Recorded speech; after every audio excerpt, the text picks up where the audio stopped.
si yɛntwɛn ɔdɔfoɔ sɛ wɔanya wɔ twɛn a nneɛma a wɔhwehwɛ wɔpɛ ɛsɛ sɛ ba ntɛm ma wɔ a wɔni da so no nyinaa no wanhwɛ yɛ wonya mu baako koraa adentira efisɛ nneɛma ɛkyɛre ba no ɛma abambuo etumi ba adwuma na wɔpɛ akwantuo pɛ sɛ owie school ntɛm na wonya adwuma bi yɛ pɛ sɛ nka wɔware ntɛm girl yi ho ɔfɛ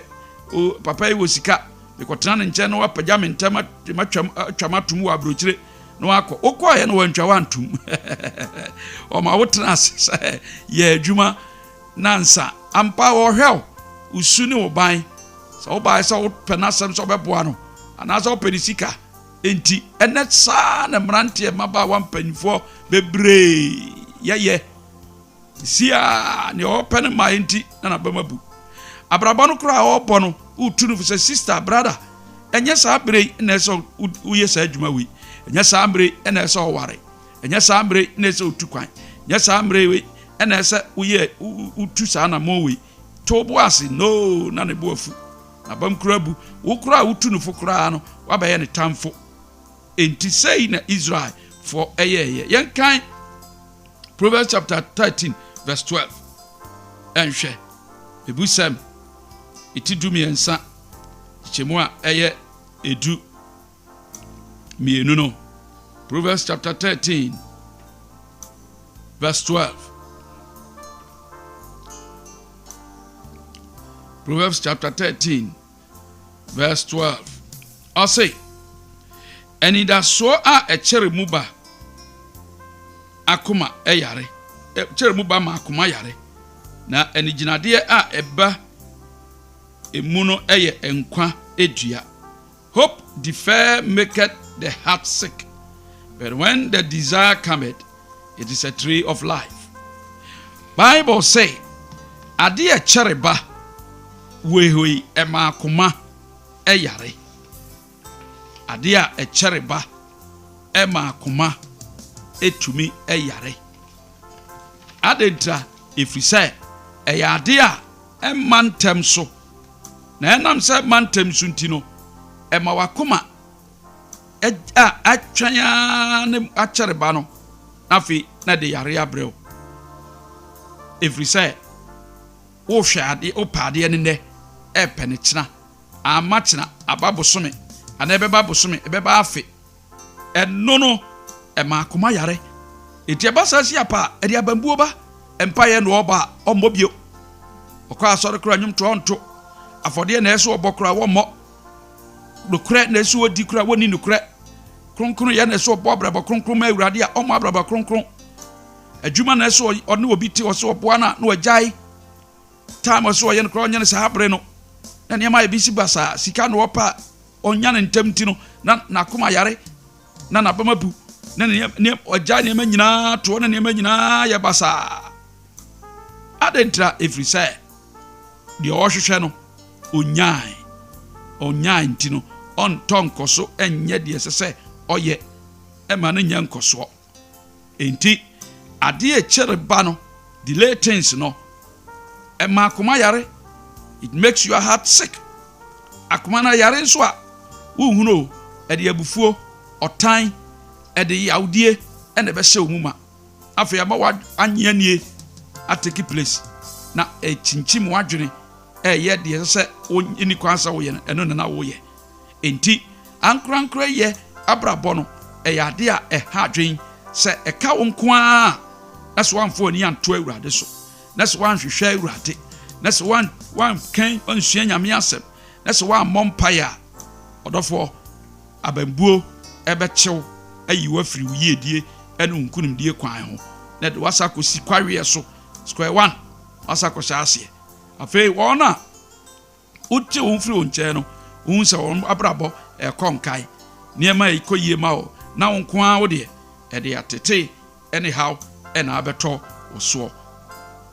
enti hwɛ abambuo yie abambuo amfa yawdie anto so anka wo nko ara ama wo so ani saa yaw no yɛnhwɛ Psalm 13 verse 1 ɛnyɔm edumiɛnsa gikyɛmu baako ɔse oh awurade enkosi da bɛn owura bɛfiri me daa wode w'ani bɛhinta me akosi da bɛn wei ɛne deɛ David ɛka kyerɛ awurade sɛ ɔpɛ ɛmoa ntɛm no ho abobo a ɔredie no sɛdeɛ wodi abobo no a obi di bi nura sɛ wosua nyame asɛm a ɛbɛtuufo wagya abobo die ɛne na ma wakoma yareɛ no akoma na ayɛ ɔya no ɛne na ama wakoma yare abɔ wakoma mu no waba ma abuo no ɛna ama yare abɔ wakoma mu no abobo a wodie no ɔse awurade enkosi da bɛn ɛna awura bɛfiri me da wode w'ani bɛhinta me akosi da bɛn nyankopɔn ne wura mfiri nipa ana n'ani nso mfiri nipa so enti nya wo haw no nti na awurade ani afiri wo so ana wayi n'ani ahinta wo deɛ wo pɛ no ɛmmoa wo nti ɛna wonyɛ maa wo enti ɛsɛ sɛ wonya abotrɛ twɛn na awurade hallelujah nya abotrɛ sika ne bɛba adwuma no bɛba awareɛ no bɛba akwantuo no bɛba ogyidi ni a wote asɔ dɛm wadwene nyinaa yɛ wo sɛ nyame wɔbɛpagya wo de wasi play mu de watu kwan na wotimu tia di nukrɛ wafɔre bɔnyɛ wotaa isinyɛ because mmɔ afɔde yɛ ma awurade mboa awurade adwuma wode ne nyinaa yɛ deɛ wode bɛtu kwan ɛno na ehia wɔ wodan bi a wopɛ ɛna ehia wɔ wɔfrɛ to kora nyɛ onyankopɔn onkura saa koma no ɔhwɛ wo nukuredie ɛne w'ahofama na wɔno nso so aboa wo apagya wo ɛde wasi yie hallelujah David sɛ awurade bɛyi w'ani afirim so akosi da bɛn nea wonam na awurade nyina ni firim so ɔprɛ tɔɔbo ase na twɛn na awurade twɛn mu no ɛnum ɛna wo nso so nkunumdie ɛba na awurade ayɛ ama enti nneɛma ɛkyɛre ba no ɛde abambuo ba ɛma akoma yare na ne ɛba ntɛm so no ɛyɛ nkwadua ɛma wo nya anigyeɛ enti enya maamu no tɔɔbo ase Psalm 69 verse 3 Psalm 69 verse 3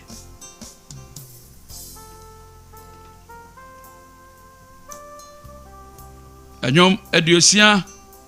enkron gichemu a ɛyɛ miɛnsa no Psalm 69 verse 3 ɔse me sufrɛ ama mabrɛ me mene mu awe mahwɛ me nyankopɔn kwan ama m'ani abu oh amane a David fa mu ni ɔse masu afra ma awurade afɛdeɛ mabrɛ me mene mu nyinaa we mahwɛ awurade kwan kora ama m'ani abu oh enti twɛn a ɔtwɛn awurade anum na kɔ pɛ ne ntɛm sɛ awurade bɛyɛ ne ntɛm ama no nanso hwɛ David abraba onyankopɔn yi ne firi ne nuanom ofie de ne hyɛ ɛsrɛ so kɔhwɛ enwan treni nwan yɛ ne nwan tete nwan ɔkyerɛ na hoɔden a ɔde bɛko ɛde adi nkunim tete no ansana dakoda oyi na pii enti ɔne na ama ne yɛ nyinaa ma osu frɛ awurade sɛ da bɛn na awurade bɛtie me masua ma me mene mu nyinaa we mahwɛ wo kwan a afei deɛ m'ani kura abu timi fa m'ani nto so bio ɔdɔfoɔ ma w'ani mu ma mene mu nwe na osu frɛ no nso awurade wate na ɔbɛyɛ ama na ebom nyaabotrɛ ne twɛn awurade na nneɛma ɛkyɛre no ɛma wakoma yare kɔ yareɛ mu na yareɛ na ɔyare no ɛde wokɔ kɔn mu yɛ mu na afei ebu wabɛm na no ɛnso ɛna ma wonya nkunimdie no enti twɛn awurade na ntoboaseɛ yɛ hwɛ James chapter 5 Yakubu itinum chemu a ɛyɛ enson James chapter 5 verse 7 ɔse enti anuanom monto mo boase enkoduru daa awurade bɛba hwɛ okuafo a ɔretwɛn asase aba a ne bo yɛ den no to ne boase kyɛre ɛwɔ ho di kosi sɛ enya fefɛ ɛne ne susuo enti ɛkyɛre ba enie wɔse monto mo boase enkoduru daa awurade bɛba awurade nyama Yesu Kristo bɛba ɔhyɛ bɔ se wɔkɔ ɔbɛsan aba mpa ɔbɛba moma haw ne amane ewe entwintwa yakwam asetena mu ne nipa asetena corona abai ne yɛkasa bi no mu ɛkyerɛkyerɛ sɛ we 666 we na heaven eba obi anwane nkote mo obi enwopane no na obi anye aduro no odofo we nya awieye mrim awurade da no ba na beba nso na twen sɛde okuafo etwen koduru time odo afuo hye adua bro twen dua banche ne bode do ho kosi sɛ beso aba ansa na otwa no saa na tobo asema awurade ma empre wo ho ne ma wo hwe no wi ase mu wonyini bi abrante osema kwaji sikaduro ya sikaduro ne 4 years o 21 years enti unya 24 si apa wu afra asase so adan den na wo pɛ anka wo mfie bɛburu sɛ aduana aduonum ne aduosia wɔ wanimu abɛtena wiase akyɛ no sika kakra obɛgye ne sisi enti no wu kɔgye no awu akɔ wo pɛde ya wan to bo ase ama awurade nyankopɔn ɛne pa abrabɔ no nhunu so enti ɛma ne ma ɛkyɛre ba no mu abɛm gyina ma awurade na awurade nyankopɔn ensu behyira ye wo nyame mmere bi a ne mmere no ɔya ne ntem ɔpɛntam kura ma wo sɛ ɔbɛgye wo nkwa afiri mu onyame nhwɛ ma wani mu ngu ase wo kan Genesis chapter 19 verse 16 God saved Lot and family awurade gye Lot na abusua opiepie won ti ko sɛ mumfiri kuro mu nkɔ na mebɛsɛ kuro yi ɔmo delay no ɔtwetwe wo mu pie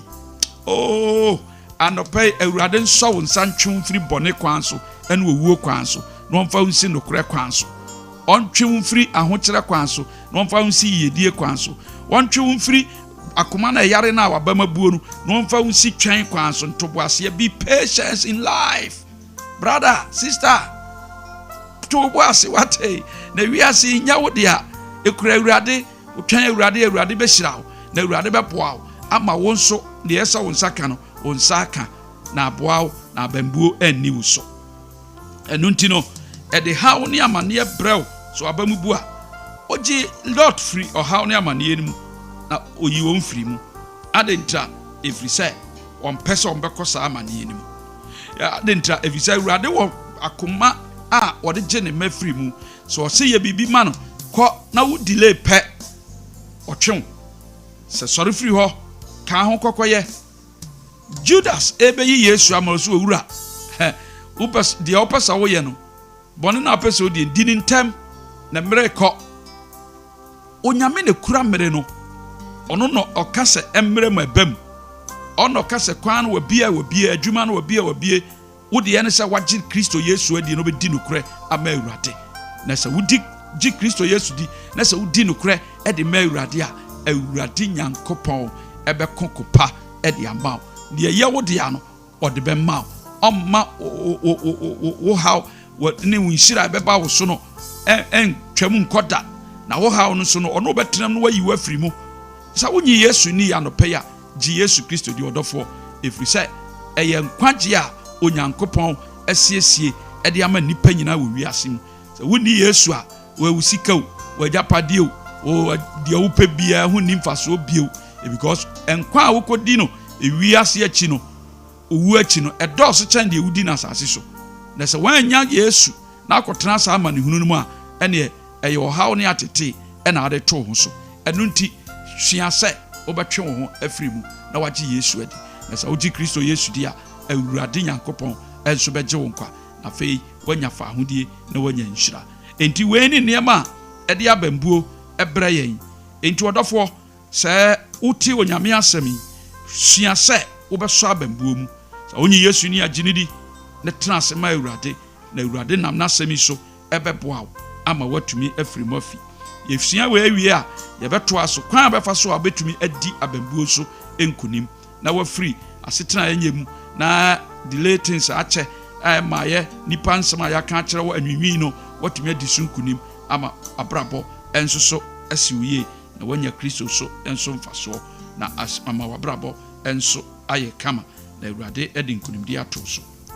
ɛno nti ɛna awurade asɛm yi ɛba wo nkyɛn yi deɛ wotie ne nea wohwɛ biara no ɛnɛ awurade wɔn konkroma wo nteaseɛ ne gyina pintin fa ma awurade awareɛ no mu aba mu adwuma no mu emfiri mu abusua a wo mu no tena se ma awurade oboa obi a boa no nipa no wo yɛ nyina wɔhwɛ wo ntoboaseɛ wɔhwɛ wo adwuma a wo yɛ wɔhwɛ wo nukuredie ansa na ono pokura beboa waboa onyam adwene wo ho a wo hwe wei ena wabamabuo no abambuo ya ade a ha adwen de sayade emanipa bebre abrabo enso enkonkai eno nti ena sese wo boase ema awurade na oni awurade etenase na awurade ede wo kakra enso ede wako awiye pa na wagye wo nkwa afiri mu abambuo ya ade ha adwen mayenkan Ecclesiastes Numbers chapter 21 verse 4 Numeri etiedu no baako chimu a eye enan no ose na wotufiri ho bepo ho fa epokoko kwan so se oritwa Edom asase ho kontonkron akọ na oman no ahomete wo ho pi okwan no so enti awurade de won fa sa kwan so no oma wo otete won se de be ya wo mu betumi anya antoboase ama ono awurade na nipa na opeso odom koduru odom akwa koduru enti obutwa bepo no ho ha bepo no ho ekọ kwan anim kakra wo twa ho wo Edom asase no kontonkro no oman no ho mete na wo kwan no wo nam no mu no ohome na oman no ehomete wo ho pi okwan no so enti onya ahomete okwan no so nanso na awurade de omokọ enso na awurade de omokọ enti so wanya wo twen ama awurade na wabamu ebu ntentem so a emande pa bie wo Nyankopon ewo ede ma obia no efiri wo nsa na wo nsa nso entumi enka osenkafo etin wotwe nchichemu du baako Ecclesiastes chapter 8 verse 11 ose se ene ye bone ho mfomso afobu se emma mu ntamnti ene nipa ema bone ho atirimpo aye onakoma ema no enti so ofa saa kwan so na utu saa na moyi na emma mu ntam a eno na ma nipa ede abofusam ne abonefosam hye onakoma de na da nkontompo wodi ne kura wanyamuaye wasoma wa amwante afede obewie nipa no obese na adwuma no na wafa anya so mfaso afiri so ose wei se ne ye bone ho afubu mantam nti no na ma nipa edi bone ene atripo bone ehye onakoma mu ebisa me ya obi ehume no ya ye ncheme odofo twene awurade na nyantoboase na abamubuo ede oseye ede bebrew na emma wo hunu Onyankopon enso anim onya ne de opeso wo ye de ma wo daache emu ebisa awurade wo bibi pa bi de ma na sa woto boase a ebebe mama na mu wanto boase nso a emma mu ma na amamu nso a wo daache eye wo haw ene anim guase enti to boase na ne wo na mu bia no awurade ka wo ho no agye awurade adia ebeye ye obisima tena ware ase a ma nya hwe nyame ayo adom wama wo ma to boase tena ware no ho na hwe wo ma uja ware a awari jaye de wasase so nanso nya de ma awurade because uja ware a Onyankopon mpe aware a waware no uni Onyankopon ntam dansini na Onyankopon so gina wo ntam ono wokunu ana wo yire ntam enti uja ware a wagene se wonya kunpa ho ato nanso no wa breaki apam bia onyame de to mo ntam no ebema wo nkwa a esombo ma awurade no ho manfa so bi abambuo be mo ja ware mo ja wokunu ja wo yire ja wo ma ahwe wato matune basa odafo ade biara wo ye biara a onsanyanka ketua ntam fi nse de waye na ye ne bisu sua ne bisu ani je ho wote asori mu obi di nsem hunu a na odi na chi ekuo mu abusua mu a ade e kwan nipa nam so nye na ota na chi edi sa nsem mone ne bone a enye efiri se bone a ketua no emma mu ntamti no ena mumu yahye nipa adwene mu no nakoma ma ade akyi ade sen saya ne one ne te ni kunu one ne te ne yere one ne te masa one na korate e de ha bebriba enunti emma bambuo ensiw kwan na nkuntia ne niema ache mare mu emaye no ema no enmawo akoma yare anopai awurade asema e de abrewuni oye yadom emrepam a ye betoa so asua how to overcome no niema ye betum de adi abambuo sunkunim no ye betoa so oye yadom na wotwe sene yɛbɛhyia na yɛtumi adi nkunim on ambassadors hour ɛso. Awurade nhyira no pɛi sɛ wɔte asɛmpɛ sɛ wonye Yesu Kristo ni ya mekamfo Yesu Kristo ma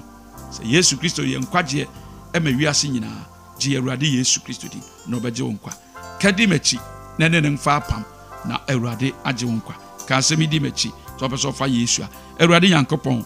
meda wase ɛnɛ da yi sɛ waka ama mate wasɛm megyidi sɛ Yesu Kristo yɛ Nyankopɔn ba na wanya na afra wufum mede makoma gidi kɔtenim na mede no pɛ mu kakɔ nkwagye mu fa wo mogya no twere me di hyɛ nkwa ngma mu na sɛ ɔba wagye me nkwa bɛtena makoma me di mabrabɔ so na manya daa nkwa meda wase ɔdɔfo wɔ Yesu di mu amen. Christ Ambassadors Church International anɔpɛ yi sɛ ɔpɛ sɛ unya asafo yi na ɔfrɛ ne na ne yɛbɔ mu soma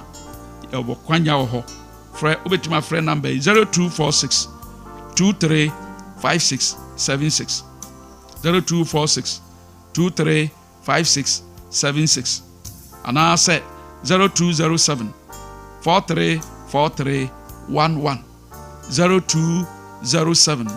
434311 anɔpɛ ɔsɔfo Moses Ademensa ɛna de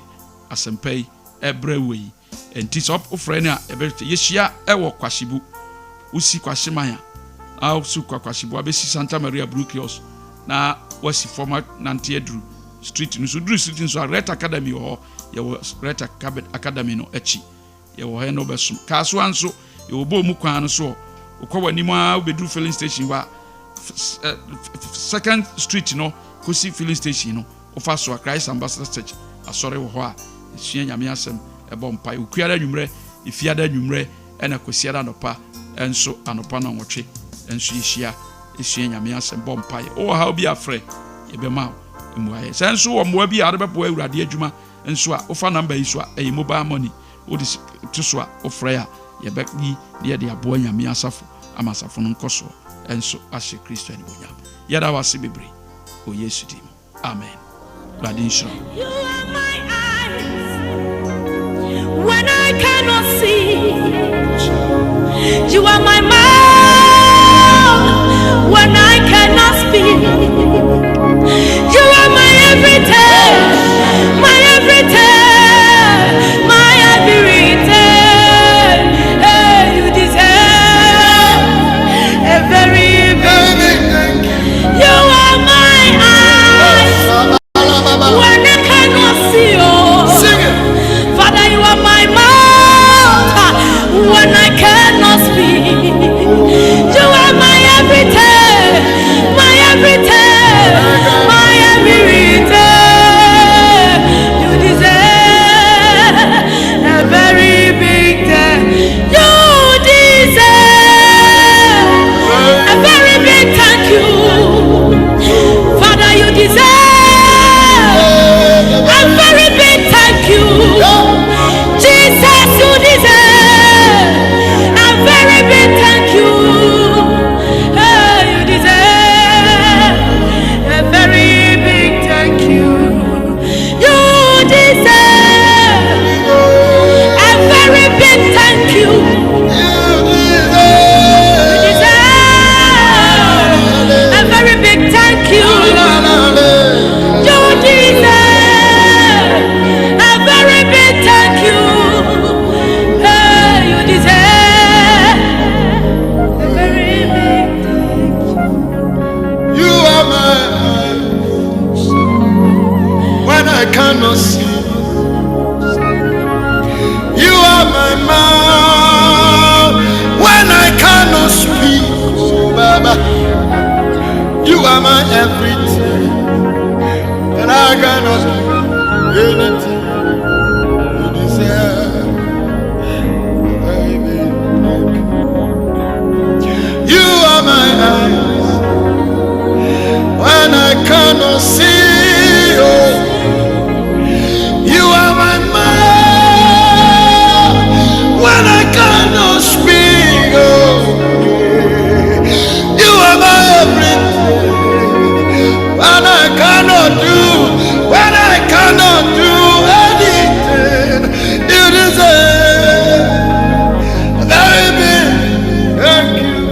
Hey, my